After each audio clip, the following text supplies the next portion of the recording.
Alright, so this is a level 9 composition, and you know I haven't had to go over the board. I've got strings, percussion and a melody, so just 3 parts.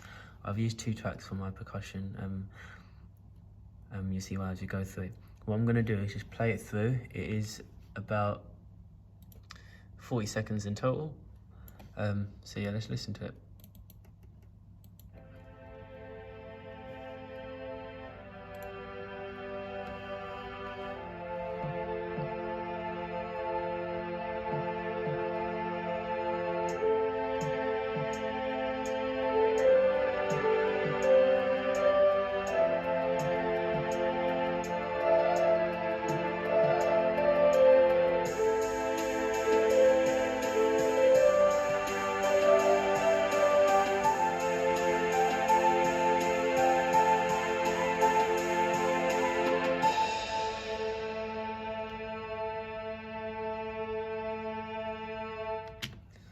Cool. I'll probably do is fade out that end actually. So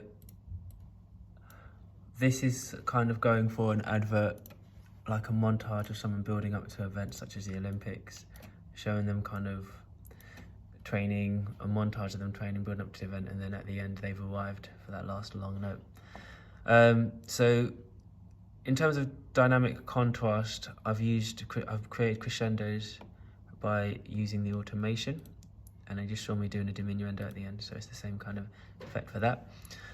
So that's one way I've developed the texture. The dynamics, the texture, we can see it builds up, starts with 2-note chords, light percussion gradually builds up and gets thicker, and then the melody comes in after 4 bars as well, so the texture is also increasing. Now let's look at the individual development I've done, and the easiest way to do this is to glue these together so I can show you all at once. I'm going to zoom this in.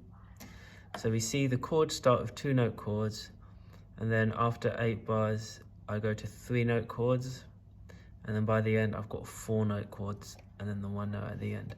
So you're just using, I'm just using like triads, but I start with like an A minor, A, C and E, just the A and C, A, F, G, 2-note chords, and then I go to using A, C and E. Where is it? So like from here, for example, we've got A, C, E, full 3-note chords, then G, B, D with a G at the top, so it's making it a 4-note chord, but still sticking to that triad of G, B, D, just adding an extra G, and then F, A, C, and then adding F and A, so it's 5 notes, but again, I'm sticking to that triad, F, A, C, and just added another F and an A. So that is development of the chords. Here I've just added kind of extra kind of grace notes and stuff, so let's just have a listen. I'm going to speed it up just to save time in the video.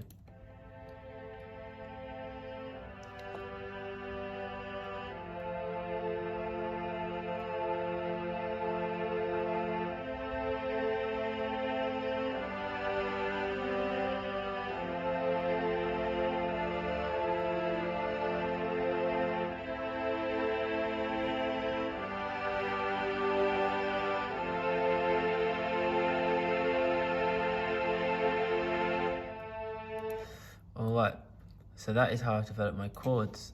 Let's now look at my percussion. So I started with this kind of syncopated toms. Then I added hi-hats to it.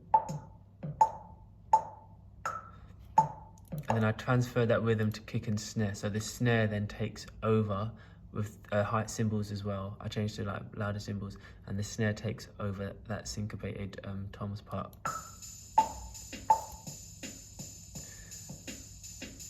And I added extra kicks as well, so there's like drum fills. So the drum parts become thicker and more complex. And then I also added some shakers. Now this is quite cool actually. I mean, you've seen the automation already, so it gradually fades in. But we've got this velocity tool that I haven't really talked about before. So I'm gonna have to zoom right in to show you what I mean. So all my notes are different shades. So just have a listen to this part first. Okay, it actually sounds like someone doing the shaker. So my first note is on maximum velocity, Then my next note is super quiet. Then this third note is like middle. And then the fourth note is super quiet. This mimics the kind of shaking action. When you're shaking a shaker, you kind of emphasize the first shake. So let's listen to that.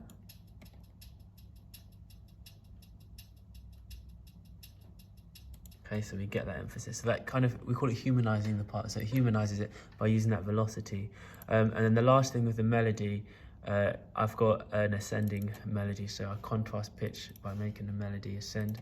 Let me glue that together so it's easier to see it in its entirety.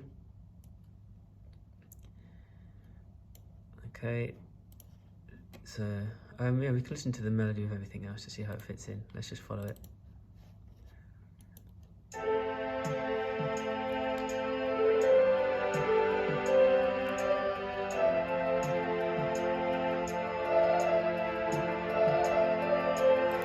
So this first phrase, boom, boom, boom, boom, boom, boom. The second time around, I make that happen quicker, and I use that same kind of, see that up and down pattern, and I use it as I'm working my way up. So there's just more of that up and down pattern, and the melody is busier, and it kind of rises higher and higher and finishes on higher notes.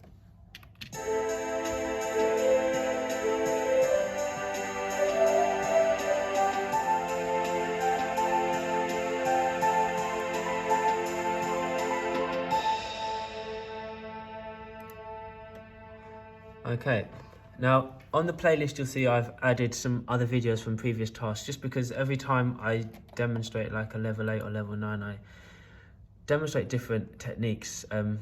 There's so many different ways we can develop parts, so you know, please do go back and watch the different kind of level 7, 8, 9 videos, because there's so many ways you can develop your parts, and hopefully, you know, you'll find something unique to everyone else. Good luck.